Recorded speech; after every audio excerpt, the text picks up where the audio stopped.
We ain't got our silly joke. This is the girl that... That's Lady Gaga. It's not Lady Gaga. It's supposed to be Jennifer... Whoever. Jennifer McBride. I think that's Lady Gaga. I thought it looked like her too. It is. That's Lady Gaga, you muppet. She don't look 50. That's what I thought. This bitch doesn't look 50. That's because it's Lady Gaga. It looks exactly like Lady Gaga with pink hair. Because it is Lady Gaga with pink hair. So maybe the other guy is really, what's his face? You looking at the wrong pictures.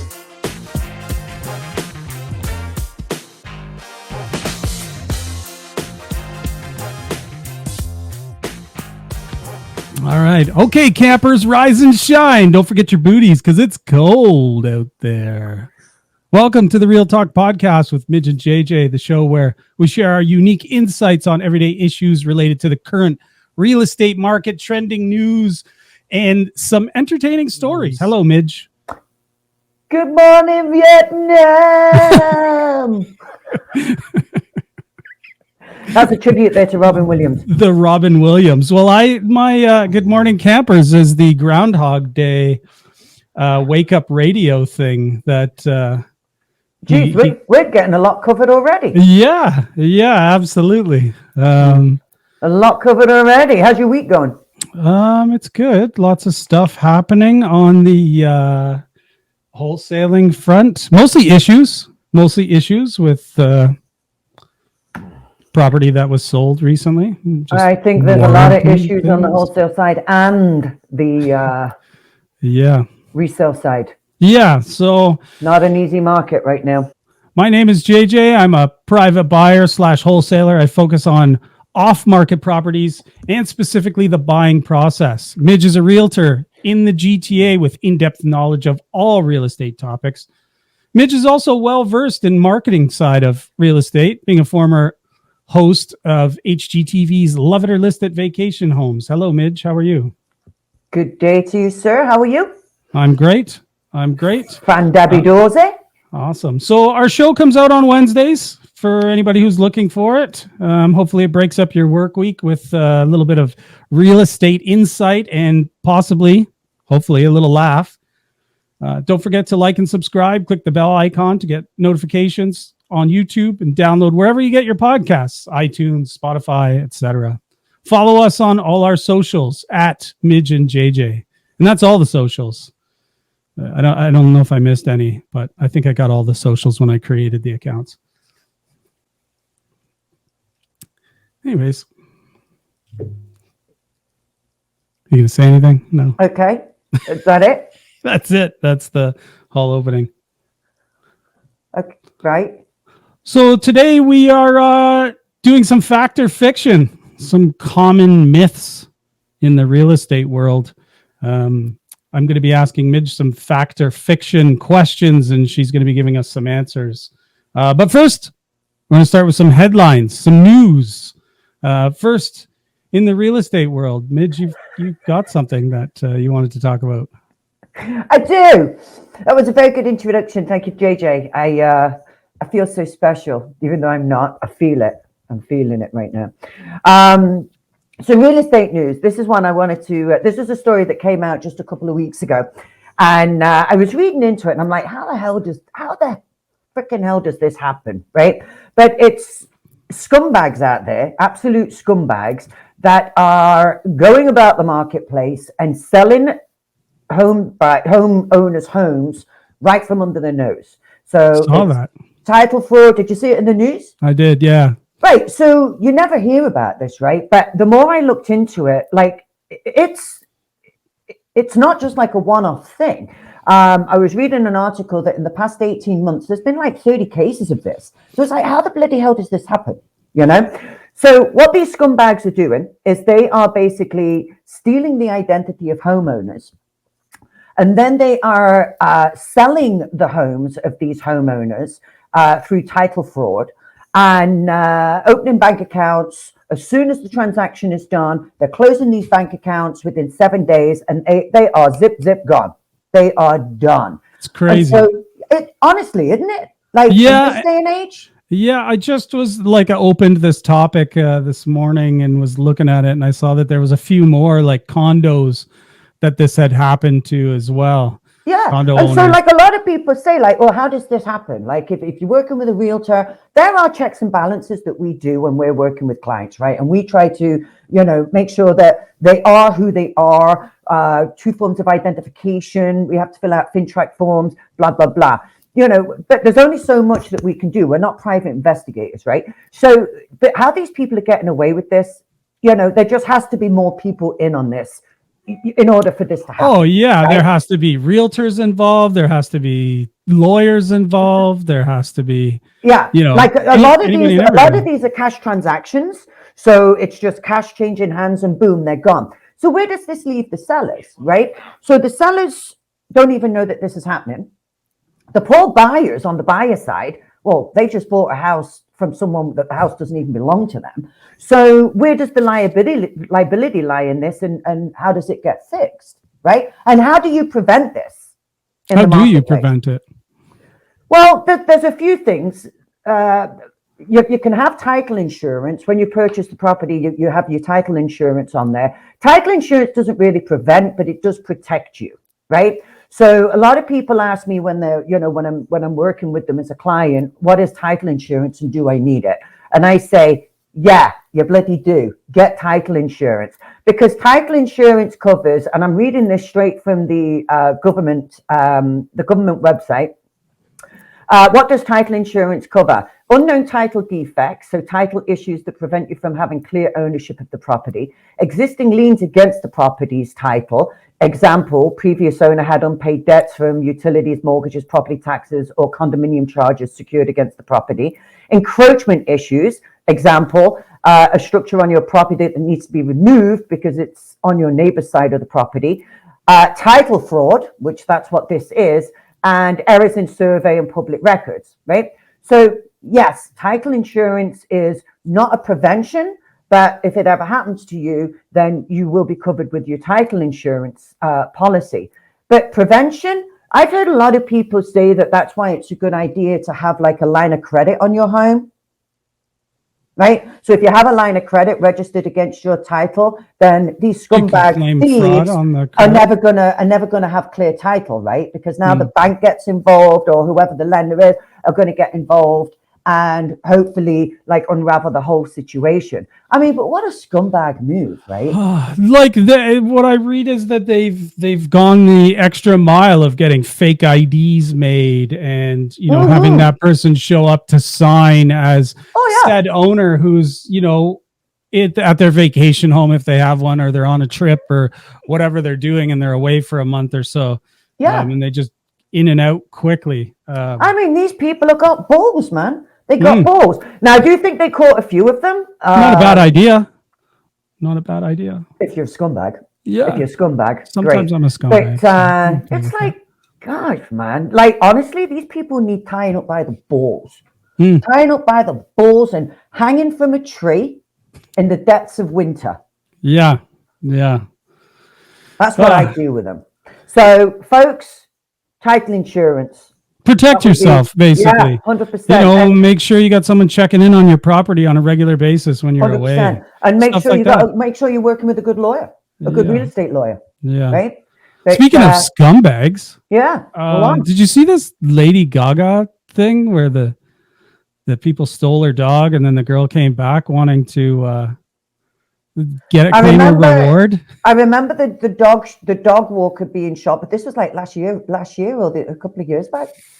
I don't know if it was last year. I don't know when it happened. I just saw recently that's one of the people that was in on the thievery was trying to collect the reward that she was offering, the no questions asked reward, even though she was known as one of the culprits. So they organized this dog theft. Yeah. And then tried to collect the reward after solving it. Yeah. Hey, she wouldn't pay the reward. Hey, I stole your dog. I get the reward. Yeah, and she wouldn't pay it, rightfully so. I wouldn't pay it either, but that's how it works these days, right? I'm going to commit the crime, and then I'm going to solve the crime for you and collect the reward. That's right. That's how it happens. It's crazy. And like, did you see these people too? You know, I was expecting that like greasy, grimy looking guy from Killing Them Softly, but instead it looks like that guy from CSI. He's like the guy who shot the dog walker is actually a pretty handsome dude. I was surprised. And the girl kind of looks like Lady Gaga, actually. I don't know if you saw a picture of her. You know what? Muppets and scumbags come in all shapes and sizes and looks.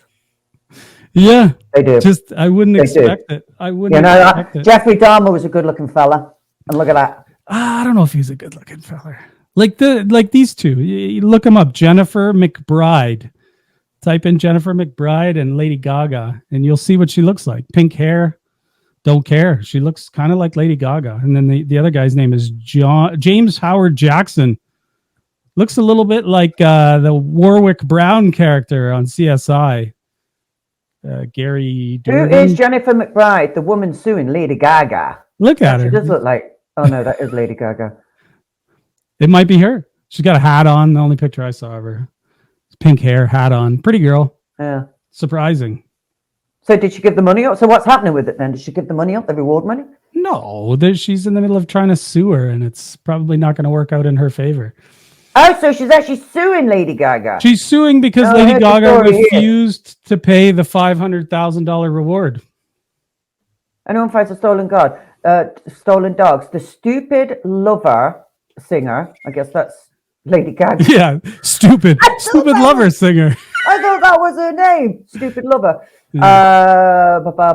Stupid Lover singer has offered a whopping prize money of $500,000 to the one that finds the dogs and returns them safely. As reports go, Lady Gaga's 2 dogs, blah, blah, blah, were kidnapped in 2021, 2 years ago. 2021. By James Howard Jackson and Jalen White. The former has been sentenced to 21 years of jail for committing this crime. The police also arrested 50-year-old McBride. She's 50 years old. No way. Returned the dogs to the police, saying that she had found them. But later, it was suspected to be part of the crime because she had dated the father of one of the criminals. Yeah, it says she's 50 years old. She's my age. The picture I saw of her, she didn't look 50, I'll tell you that. Yeah, well, with these filters going around these days, you never can tell, right? It could be a filter, yeah, for sure. Yeah. Yep, so she's suing her. Midges. That's another one that needs to be hung up by the picture I saw was this like young looking pink-haired girl that looks like Lady Gaga. Yeah. And she's got like a Frenchie in her lap. Yep. No, she's 50. She's 50 years of age. She looks great for 50.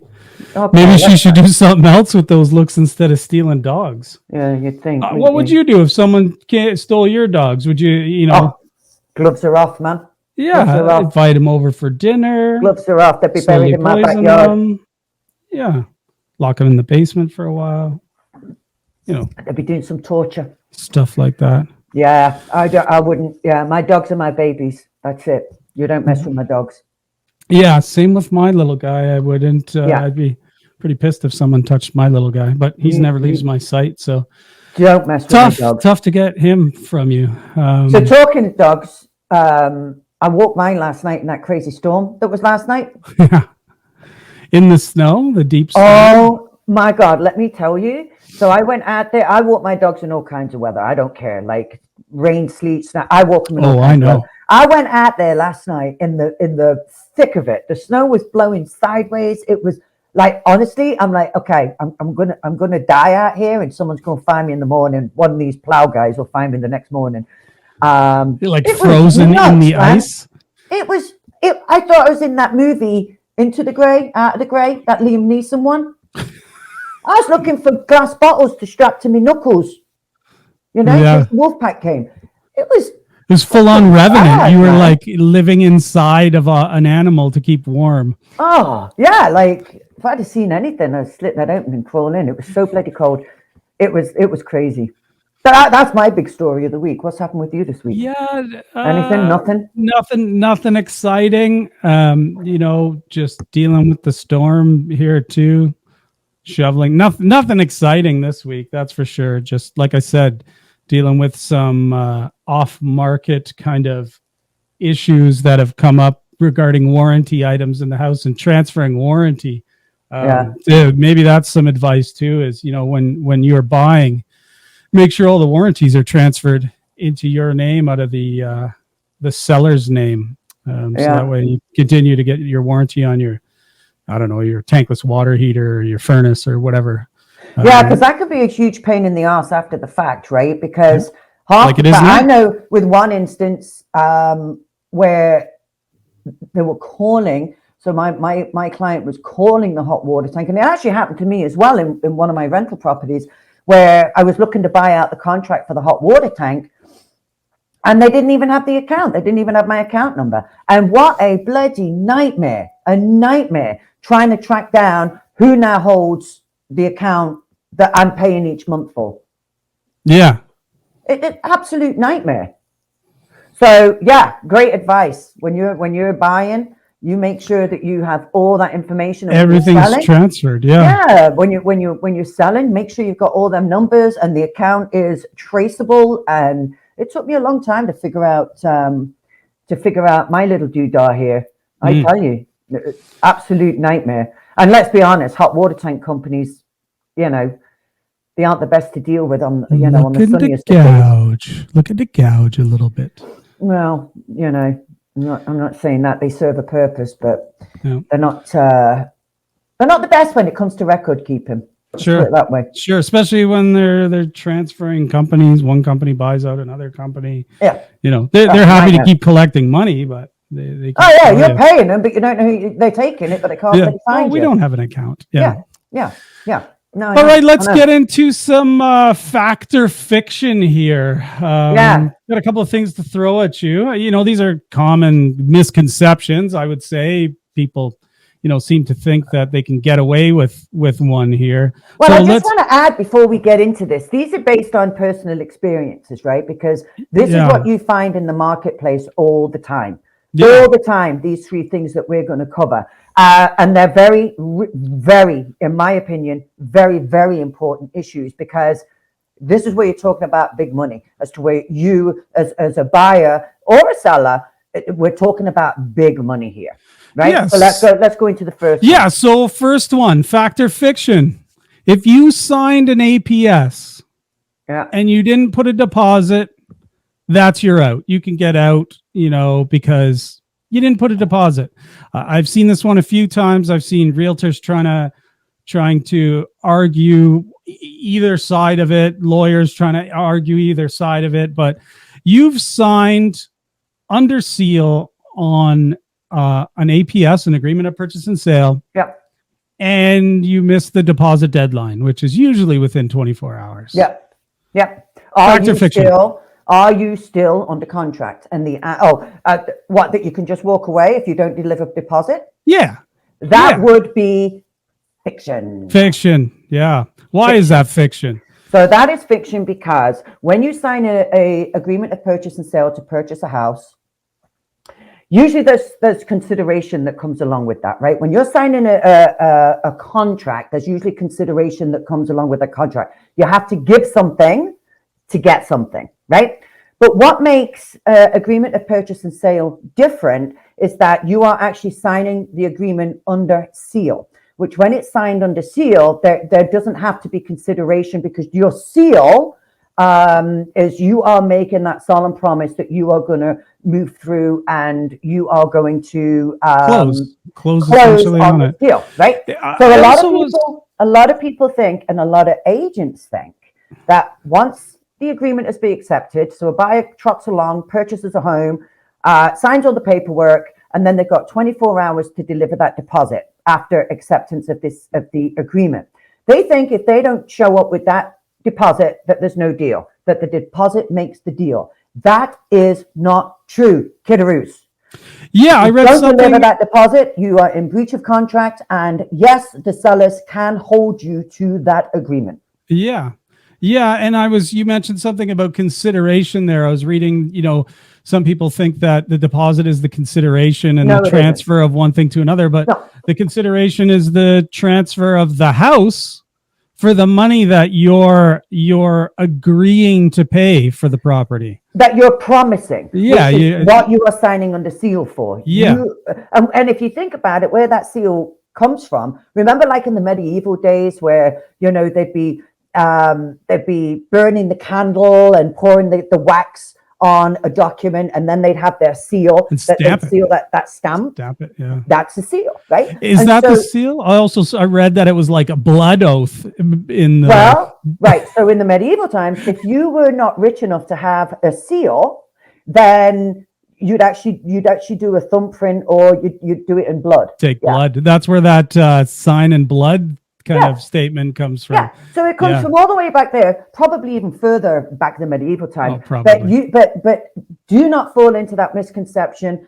And like I said, there's a lot of agents out there that think this, that if you have signed and you have made a promise, Lawyers too. signed under seal, and lawyers, and I'm no lawyer, and I'd always advise people to go and ask their lawyer about this. But from what I know, once signing under seal, deposit doesn't make a difference if you've given deposit in or not. Doesn't make a difference. Do we need to throw on that disclaimer there? We are not lawyers.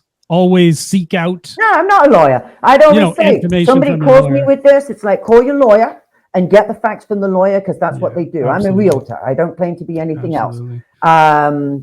You know, so I always advise to speak to a lawyer on that. But I agree. Yeah. So speaking of deposits here, fact or fiction number 2.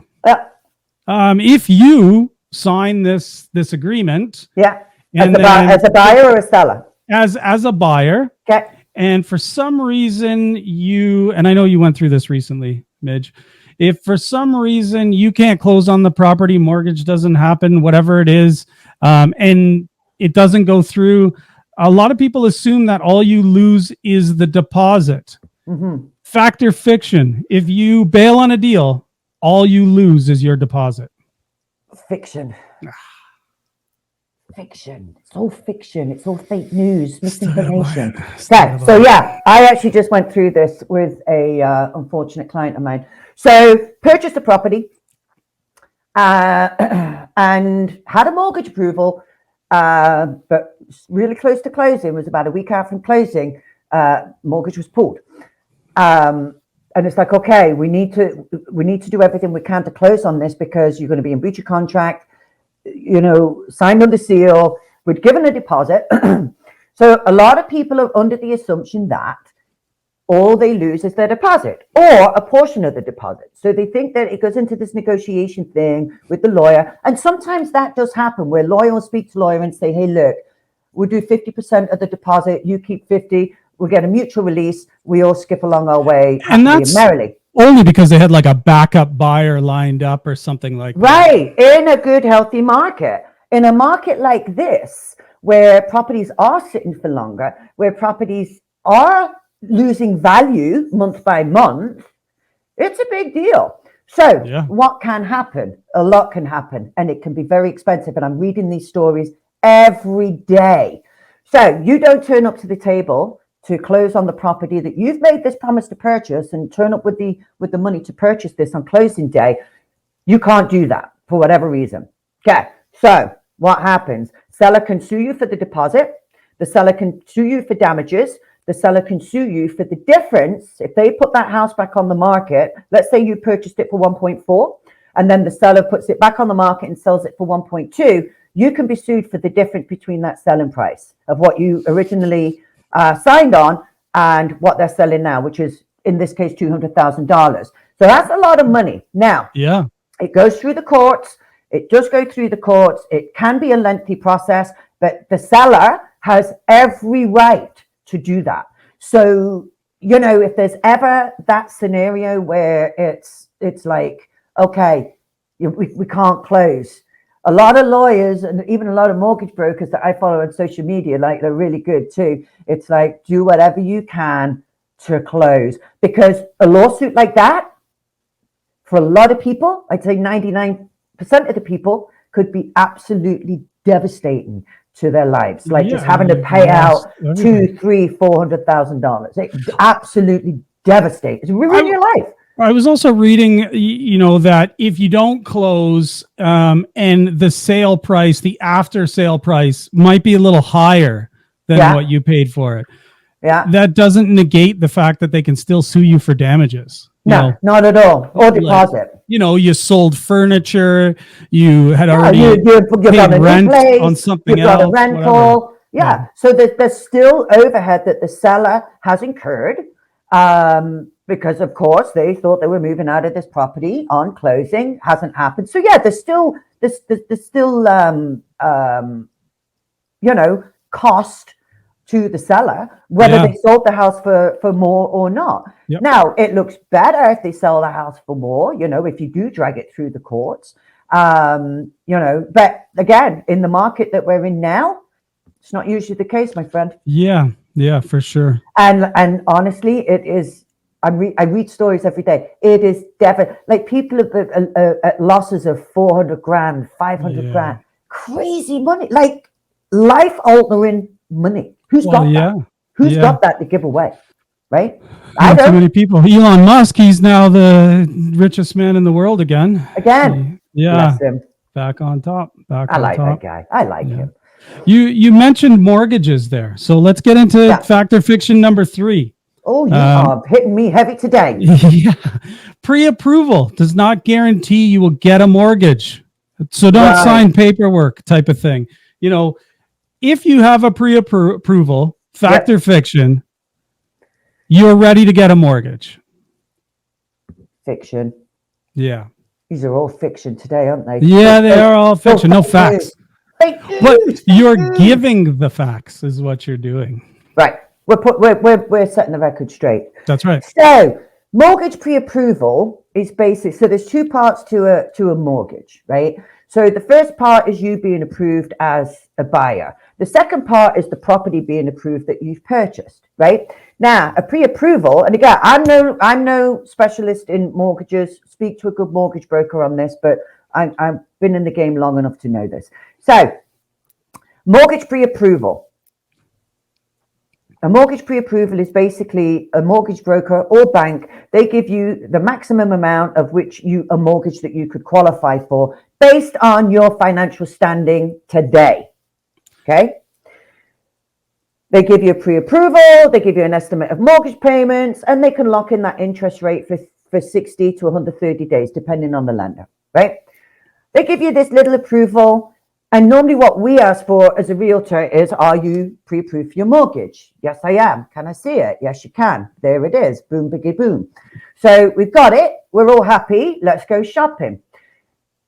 Now, when it comes to offer time on a property, and again, in this market, because this market is, I see it as a pretty, dangerous market if you're not working with the right person. That's not guiding you through it, because there's a lot of moving parts in this market, boy. Oh boy. So when it comes time for an offer on a property, then the bank's going to look at that property and qualify the property. Because if you've paid 1.3 for this place and the bank sends in an appraisal and it's only worth 900, guess what? The bank's going to borrow you. Yeah. Not 900. Yeah. Right? Not what you paid for it. Yeah. So, you've got to be cognizant of appraisals that's going to be going on. That's why in this market, I would always advise that you have a finance condition in your offer. Yes. 7 day, a 5 day to 7 day. I'd probably even do it a little longer, because sellers are sitting on the market, and so you can get away with doing a longer condition. And make sure that your lending institution does everything they need. And the only time that you waive that condition is when you've spoken to that financial institution and they're like, ironclad on it. We're going to give you this mortgage. Yeah, they've given you a letter of commitment or something. You can't run off that pre-approval thinking, the money's in the bank, I'm good to go. Yeah. Another this happened to you as well recently, where someone had they purchased the place based on a pre-approval. We had a finance condition in the agreement. Everything was good. Waived the financing condition because everything was good. And then, like a week out from closing, the lender pulled the commitment. Well, they had like some idiot in between there. Oh my gosh! Like, don't even get me started on that. A middleman. Oh, an absolute muppet. Absolute fucking muppet, this mortgage guy, muppet. Muppet. Which again is why I always say to my clients I'm working with, oh my God, make sure you know them, make sure they got a good reputation. I mean, please, because it makes all the difference. Because this muppet cost these people a lot of money. Surround yourself with good people who know what Good they're doing. people, non-muppets. Yeah, no Muppets. No Muppets. I love this word. Let's touch on that a little bit. The Muppet. We'll hit the 3 British words of the week, or 3 of your slang. The midgesms, if you will. She's always got some Muppet. Maybe explain to everybody, what's a Muppet? What is a Muppet? A Muppet's an idiot. An idiot. Yeah. It's a Muppet. It's like you fucking Muppet. And you can use the word, it's interchangeable, like they all are. It just depends on the context and the look of your face when you're saying it. The look on your face is very important when you're using the word Muppet. So you can either be like, JJ, you Muppet, and it softens it. Or it can be like, you fucking Muppet. Right, so it just totally changes it. It's a great word, though. You can bring it out soft. You can bring it out with some gusto, with some onions under it, but it gets the job done. Muppet, I love it. I like Muppet. You can get away with Muppet. It's a great. If you think about it, I think of like the Muppet Show. It's a puppet with someone's hand up their butt. They have no brain of their own, so they're an idiot. Muppet.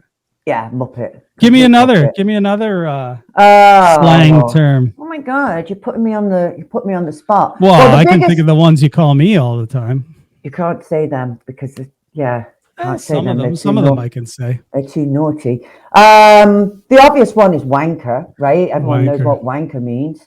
And jerk off. Yeah, basically it's a tosser. Another one is tosser, like with wanker or tosser.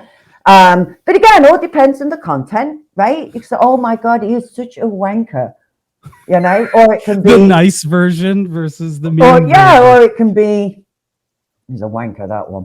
What a wanker. What a jerk off. I don't know that wanker. If in like Canadian English, if we said jerk off, there's like a term of endearment as a jerk off. That guy's a jerk off. It's always like, that guy's a jerk off. So it's harsh. Yeah. But as Brits we've got a dandy way of delivery, right? And a lot of our words, a lot of our swear words back home can be used as a term of endearment.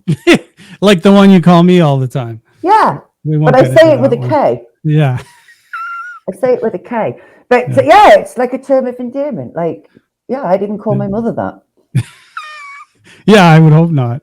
No, I would. I do. Give me another one. Oh my God. Numpty. You're a numpt. A numpt. A numpty. What's a numpty? So a numpty is like a plonker. A numpty plonker. Oh, okay. That explains it. And a numpty is a plonker. Numpty, not numpty. Numpty. Numpty. You're a numpt. You're a numpty. You're a numpt. So it's like plonker. It's a nicer version. I'd say it's a notch down from Muppet.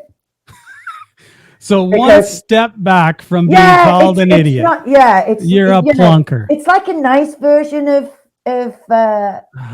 Yeah. If you call someone, right, nump that one. It's like.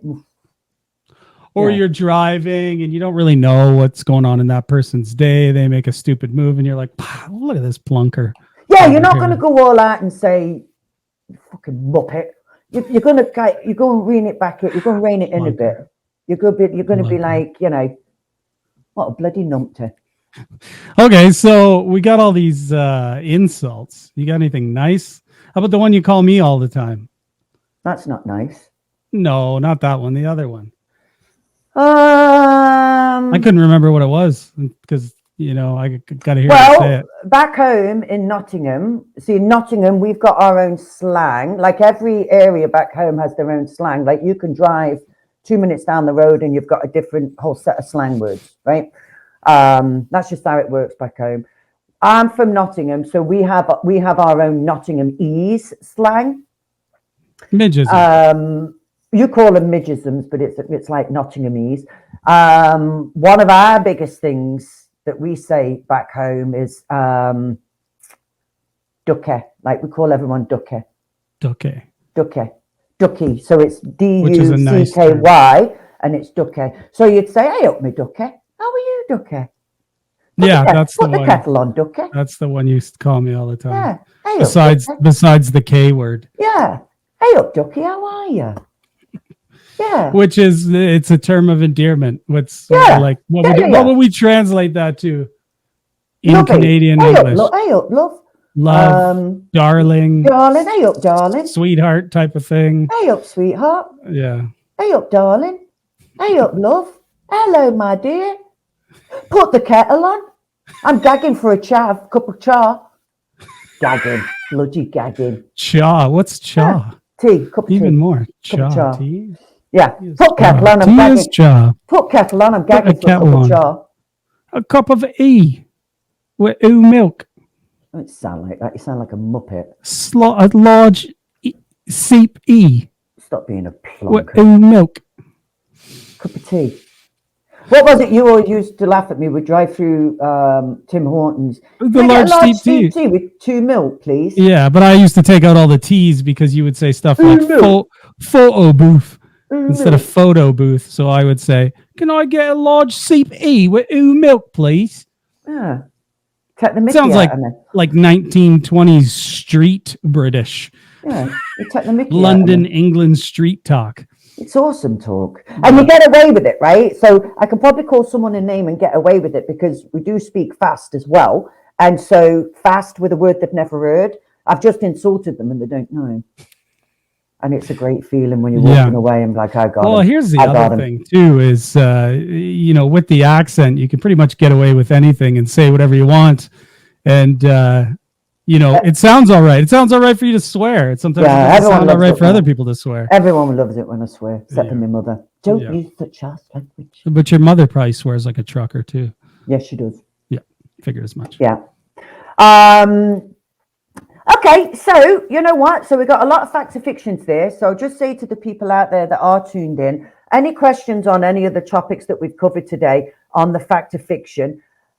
And I'm going to say this every time because, it's so important that you work with good people that have been in the game. Reputable people. They know, like mortgage brokers, banks, realtors, lawyers, like surround yourself, like when you're choosing your crew, like surround yourself. If you have a really good realtor, they're probably going to have a really good team around them that can work with you too. Right? And I will say that I love the people I work with. I've worked with them for years. My mortgage broker and my lawyer, absolutely love them because there are no nonsense, no bullshit, straight to the point. So it is firstly important that you surround yourself with good people, especially in a market like now where so many things can go wrong. Not to scare you, but it is a bit of a hazardous, bumpy ride out there as far as real estate right now. I agree. Yeah, I agree. And if you have questions, reach out to us. You can send them on any of our social media platforms at Midge and JJ. Shoot us a message on Twitter or Facebook, Instagram. Maybe it gives us some topics and something else to talk about when we. If you have any topics that you want covered as far as real estate or really anything, like bang them in there, and we'll definitely cover them and give you a shout out as well. Yeah, shout out, and maybe there's a British word or a slang term, show that. Give us your English slang words. Yeah, we'd love more. Obviously, Midge has got millions of them. I've heard many of them over the years, but they're good too. Funny. They're funny. All right, that concludes our podcast for the day. Like I said, remember, check us out on all our social medias at Midge and JJ, and we'll see you next week. Ciao. Love you all.